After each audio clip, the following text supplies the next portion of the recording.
and I picked up a little something for a project car today that we're gonna be working on in the future.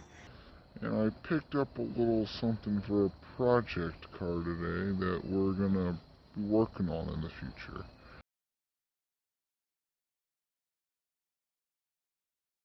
Alright, so by the title of the video, you probably figured out that we're gonna do something that has never happened before. We are taking this Redcat Racing Blackout XTE. This is the brushed model, so just the regular. I'm going to be putting a Traxxas system in a Redcat. Now, I have seen an XL5 system with a Titan 12-turn motor put into this, but I've never seen a brushless Valenian system put in there, along with a TQI top qualifying radio and receiver. So this thing is going to get a whole bunch of stuff done to it. As you can see, I've already started work on it because I just couldn't wait. So, motor, ESC, receiver. This box here is going to have to come out. This might need to get trimmed a little bit. The receiver's going to go up here, so this mount's going to have to come off. But from what I found on the Traxxas forum, this should make close to 1 horsepower, which doesn't sound like much. But this thing right now weighs 5 pounds exactly, with no battery or body on it. And I feel like we're going to actually lose some weight. And this can make a Slash 4x4 go 35 miles an hour on a 2S with the 1554 gearing, and this is not going to be that. It's going to be something a little bit more powerful. So this should turn around 30,000 RPMs on 2S and around 40,000 RPMs on a 3S, which I will be putting a 3S in here one day, just I did not get to it yet. So I'm going to check in with you guys in about 5-10 minutes and show you where I am. Alrighty, so it's been around 7 minutes, right? You know, right between 5 and 10. And here's what we've gotten done so far. We've got the back end disconnected because I had to take this brace off that goes right here. It was blocking the motor screws for the motor mount, and I am super glad that I am taking this out today, because if you look at the motor shaft, it actually moves. I can't really get it to move right now, but it was moving back and forth, which would explain why sometimes it was cutting out. So now that I've got free access to these screws, I can get the motor out, and then I'll move on to the ESC. So I'll see you back here again in like 7 minutes. Alright, so it's been around another 10 minutes, and we got most of this done. I gotta take this out still, but we have the differential out. We have basically the entire back end is completely apart now, and the differential has to come out to get serviced again because it is far too loose again, and I have actual fluid instead of grease this time. So this has got to come out so that I can get to these motor screws, and then we'll be rocking and rolling on our way. So I will check back in with you guys in about another 10 minutes. Alright, so now we have everything out back here. This is getting ready to come out. I'm just going to slide this out quick in a minute, and then the motor will come out, and then we will start to get the rest of it gutted and start organizing the screws and probably rebuilding the differential today. Just looks like there's something in there, so I'm going to have to grab that, and then I will see you in another 10 minutes. Alright, so another couple of minutes have passed, and the motor and ESC are now out of the car. And we have 2 gaping holes here with around 6 years worth of dirt through here, so I got to go through and clean this out. And this motor is completely trash. I can't even fix it, so it's probably yep, magnets still work. So yeah, I'll catch up with you in a little bit after I do it. I gotta find what I'm gonna do next. So yeah. Alrighty, so it's been a little bit longer than the other intervals that I've been checking in at, but I've got this annoying box out of here and the servo mounted in with some olds. These are actually off of the trailer hitch mount that I have on my Everest 10, and because it was a servo mount, and so I just put them on here. Took a little bit of work on the chassis to get them on there, but it's on there now. I have a brand new servo horn to go on here, an aluminum one instead of this plastic one because it is broken, and like it moves, 2 pieces move freely from each other, and it's not supposed to. So I will get that on, and then we're gonna start putting the motor on. I wasn't expecting to do this until later this week, but it's still only 2:30. I started this at 1, so it's only been, it's been a couple of hours, but still, it's a lot better than I thought. Maybe I started this at 2, but it's still a lot better than I thought I would be doing the first day, so I'll check in with you hopefully when I'm starting to get the motor and ESC in. Alrighty, so we are finishing up the day. It is almost 4 o'clock right now, and this is what we have done so far. So I have the differential repacked with grease and everything's back in there.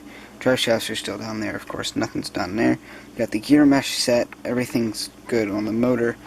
The ESC is just kind of sitting here because I wanted to sit there and see what it looks like. And then I have the servo here. So this is all, this is almost done. This will be done hopefully tomorrow. And then here's the battery, and the receiver is going to go on the chassis brace that goes here. So yeah, I will see you tomorrow. Alright, it's now the next day, and it's ready to go. Like, ESC's mounted, motor's mounted, receiver is temporarily in place, and we have the battery here. Right now I'm just putting on a nickel metal, and I have the remote here, so moment of truth.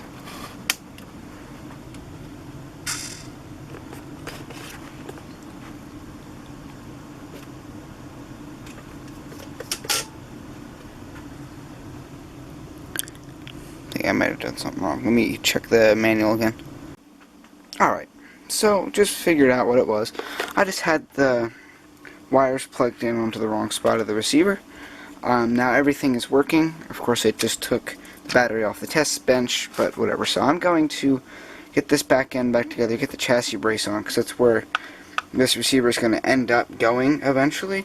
It's going to end up getting its own waterproof case up on the top of the chassis brace that we had to modify to fit around everything. So I'm going to cut this, and I'm going to catch up with you hopefully when it's driving. Alright, it's in. It's ready.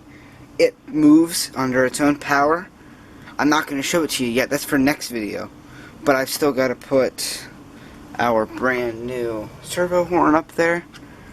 But I kind of need power for that right now, and my battery's charging. I'm also going to get a waterproof receiver box for this. I believe the smallest one that Traxxas makes is a Stampede receiver box. So that's what I'm probably going to go with, and it's going to go right up here. And then the next episode thing, whatever you want to call it, this will be driving, this will be drifting. And as you can see, a swap like this is very, very messy, because this was completely clean, except from the fluids and those handlebars and that wheel right there. But all this stuff was not here. So now we got to spend, a couple days, of course, editing this video and cleaning up after the swap. But still, what I understand is that this is the only one of these in the world now. This is the only lowered two-wheel drive drift Blackout XDE. The standard version, the brushed system, that swapped over to a VXL 3S. Right now I'm only going to be running a 7-cell nickel metal, mainly because I want to get the car dialed in first, and then bump up to the 2S, even though they have about the same amount of power, and then get all this stuff pushed back down. And maybe with this much power I might even be able to put a four-wheel, the drive shaft and everything back in, make it four-wheel drive again and go four-wheel drive drifting. That's going to be so cool. So let me go ahead and put the body on, and I want to show you what this thing's going to look like. Alright, look at that thing, slammed, freaking ready to go sideways. Just imagine that, with a little bit of tire smoke coming off the back, because this thing will absolutely smoke the tires now. And if you look from the front, all you see is that stock Redcat servo in there. And that's like, whatever. It's just a regular XT, it's not even the Pro. Then you see it slammed to the ground, side skirts are cut off, and then all of a sudden you catch a glimpse of the freaking power unit in this thing, and all of a sudden your opponents are crying. So yeah, it's going to end it here. This is amazing for me. I really hope you enjoyed this video, and come back, because we do this stuff all the time. Like that Traxxas slash right there, no, it's not the best lighting. Fully pimped out. All aluminum, everything that can be aluminum, minus the arms and the drive shafts. It is four-wheel drive. It's completely aluminum. Completely upgraded. That Stampede right there, completely upgraded. Same stuff that is. That's blue and that's green. That one's still stock. I don't think it'll stay that way forever. And then there's my crawler right there. That's also a Redcat. So, I started off with two Redcats. I started off with the car I just did right here, the XTE. And then I got a Everest 10 crawler. And then I moved up to Traxxas. I got a Traxxas slash 4x4. I love the thing. Highly recommend getting it. Why else do you think I put a Traxxas system in a Redcat? This thing is way overpowered. We only gained quarter pound. Tripled or quadrupled the power on this thing. So now it's not going to have any problem with spinning up the tires. If I'm on 3S, I could be cruising down the road at 30 miles an hour. Slam the throttle down, spin those tires, smoke them all the way down the road. So anyway, this is getting really long of a video. Thank you so much for watching. Come back. We do all this. We do this stuff. I love doing this stuff. And if you enjoy it, I enjoy it. So go ahead, like, subscribe, and all that stuff so that we can grow this channel, get the channel out there. We can do more builds like this. And thanks for watching, and I'll see you next time.